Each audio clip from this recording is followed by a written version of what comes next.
Instagram ஆப்ல நீங்க நியூவா ஒரு அக்கௌண்ட் வந்து கிரியேட் பண்ணுவீங்க. கிரியேட் பண்ண உடனே அந்த அக்கௌண்ட் பாத்தீங்கன்னா சஸ்பெண்ட் வந்து ஆயிடும். எதனால சஸ்பெண்ட் ஆகுது அப்படின்றத இந்த வீடியோல வந்து பார்க்க போறோம். எதனால சஸ்பெண்ட் ஆகுது அப்படின்னு தெரிஞ்சுக்கிட்டாலே நீங்க நியூவா கிரியேட் பண்ண முடியும் அந்த அக்கௌண்ட்டை பாத்தீங்கன்னா சஸ்பெண்ட் ஆகாம பாத்துக்க முடியும். அதனால வீடியோ ஃபுல்லா பாருங்க. பாக்குறதுக்கு முன்பாக சேனலை சப்ஸ்கிரைப் பண்ணிடுங்க. பெல் ஐகானை கிளிக் பண்ணி ஆல் அப்படின்றத செட் பண்ணிடுங்க. வீடியோக்குள்ள போறோம். இன்ஸ்டாகிராம்ல நீங்க வந்து அக்கௌண்ட் வந்து கிரியேட் பண்றப்ப மெயில் அண்ட் போன் நம்பர் வந்து லிங்க் பண்ணாம அக்கௌண்ட் வந்து நீங்க கிரியேட் பண்றீங்க அப்படின்னா உங்களோட அக்கௌண்ட் பாத்தீங்கன்னா வந்து சஸ்பெண்ட் வந்து ஆகும். அதனால நீங்க அக்கௌண்ட் வந்து கிரியேட் பண்றப்ப mail and phone number add பண்ணி அக்கௌண்ட் வந்து கிரியேட் பண்ணுங்க. நீங்க ஆட் பண்ணாம கிரியேட் பண்றப்ப இன்ஸ்டாகிராம் பாத்தீங்கன்னா உங்களோட அக்கௌண்ட்டை வந்து வெரிஃபை பண்ண முடியாது. அதனால சஸ்பெண்ட் பண்ணிடுவாங்க. அதனால ஆட் பண்ணி கிரியேட் பண்ணுங்க. அண்ட் ரெண்டாவது, இன்ஸ்டாகிராம்ல நீங்க ஃபேக்கான அக்கௌண்ட் வந்து கிரியேட் பண்றீங்க அப்படின்னா இன்ஸ்டாகிராம் பாத்தீங்கன்னா உங்களோட அக்கௌண்ட் வந்து சஸ்பெண்ட் வந்து பண்ணிடுவாங்க. நீங்க ஃபேக்கான டீடைல்ஸ்லாம் வச்சு பண்ணிருக்கீங்க அப்படின்னா அதை இன்ஸ்டாகிராம் ஃபைண்ட் பண்ணிட்டாங்கன்னா அக்கௌண்ட் சஸ்பெண்ட் ஆயிடும். அதனால ஃபேக் அக்கௌண்ட் கிரியேட் பண்ணாதீங்க.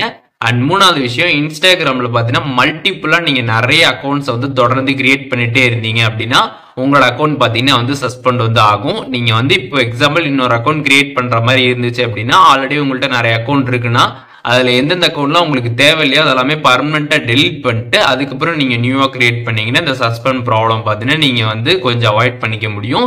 அதனால மல்டிபிளா நிறைய அக்கௌண்ட் நீங்க வந்து கிரியேட் பண்ணீங்கன்னா அக்கௌண்ட் சஸ்பெண்ட் ஆகும், தெரிஞ்சுக்கோங்க. அண்ட் நாலாவது விஷயம், இன்ஸ்டாகிராம்ல நீங்க வந்து பாட்டை வச்சு ஆக்சஸ் பண்ற மாதிரி ஏதாச்சும் வந்து பண்ணீங்க அப்படின்னா உங்களோட அக்கௌண்ட் வந்து சஸ்பெண்ட் வந்து ஆகும். ஆட்டோமேட்டிக்கா லைக் பண்ண வைக்கிறது, ஆட்டோமேட்டிக்கா கமெண்ட் பண்ண வைக்கிறது, ஆட்டோமேட்டிக்கா போஸ்ட் பண்ண வைக்கிறது, இந்த மாதிரி ஏதாச்சும் பாட்டை வச்சு நீங்க வந்து இன்ஸ்டாகிராம் ஆப் யூஸ் பண்ணிட்டு இருக்கீங்க அப்படின்னா கண்டிப்பா பாத்தீங்கன்னா இன்ஸ்டாகிராம் வந்து அதை ஃபைன் பண்ணிட்டாங்க அப்படின்னா உங்களோட அக்கௌண்ட்டை பாத்தீங்கன்னா சஸ்பெண்ட் வந்து பண்ணிடுவாங்க. அண்ட் அஞ்சாவது விஷயம், நீங்க வந்து அக்கௌண்ட் வந்து கிரியேட் பண்ண உடனே பாத்தீங்கன்னா வந்து நிறைய பேருக்கு லைக் பண்றது, நிறைய பேருக்கு கமெண்ட் பண்றது, நிறைய பேரை வந்து ஃபாலோ பண்றது, இந்த மாதிரி ஆக்டிவிட்டிஸ் ரொம்ப அப்நார்மலா நீங்க வந்து இன்ஸ்டாகிராம்ல பண்றீங்க அப்படின்னா உங்களோட அக்கௌண்ட் பாத்தீங்கன்னா வந்து இன்ஸ்டாகிராம்ல இருந்து சஸ்பெண்ட் வந்து ஆயிடும், தெரிஞ்சுக்கோங்க. அண்ட் ஆறாவது விஷயம், இன்ஸ்டாகிராமோட கம்யூனிட்டி கைட்லைன்ஸ் அதுக்கப்புறம் காப்பிரைட் இஷ்யூஸ் ஏதாச்சும் வந்தாலும் உங்களோட அக்கௌண்ட் பாத்தீங்கன்னா வந்து சஸ்பெண்ட் வந்து ஆகும். அண்ட் ஃபைனலான விஷயம் என்னன்னு பாத்தீங்கன்னா, இன்ஸ்டாகிராம்ல ஏதாச்சும் டெக்னிக்கல் இஷ்யூனால கூட பாத்தீங்கன்னா உங்களோட அக்கௌண்ட் வந்து சஸ்பெண்ட் வந்து ஆகும். அந்த மாதிரி ஆனிச்சுன்னா நீங்க அப்பீல் பண்ண உடனே உங்களோட அக்கௌண்ட் பாத்தீங்கன்னா வந்து சால்வ் ஆயிடும். இப்போ இந்த வீடியோல பார்த்த இந்த மிஸ்டேக் எல்லாமே பாத்தீங்கன்னா நீங்க வந்து அக்கௌண்ட் கிரியேட் பண்ண உடனே வந்து பண்ணக்கூடாது. எப்பவுமே அதை நீங்க வந்து பண்ணாம இருந்தாலும் உங்களோட அக்கௌண்ட்டுக்கு பாத்தீங்கன்னா வந்து ரொம்பவே வந்து சேஃபா இருக்கும், சஸ்பெண்ட் ஆகாம வந்து இருக்கும்.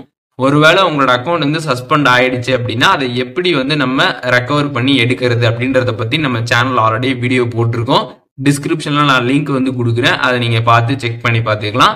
இந்த வீடியோல எதுவும் டவுட் இருந்துச்சுன்னா கண்டிப்பா கமெண்ட்ஸ்ல மென்ஷன் பண்ணுங்க, நான் எல்லாருக்குமே ரிப்ளை பண்றேன்.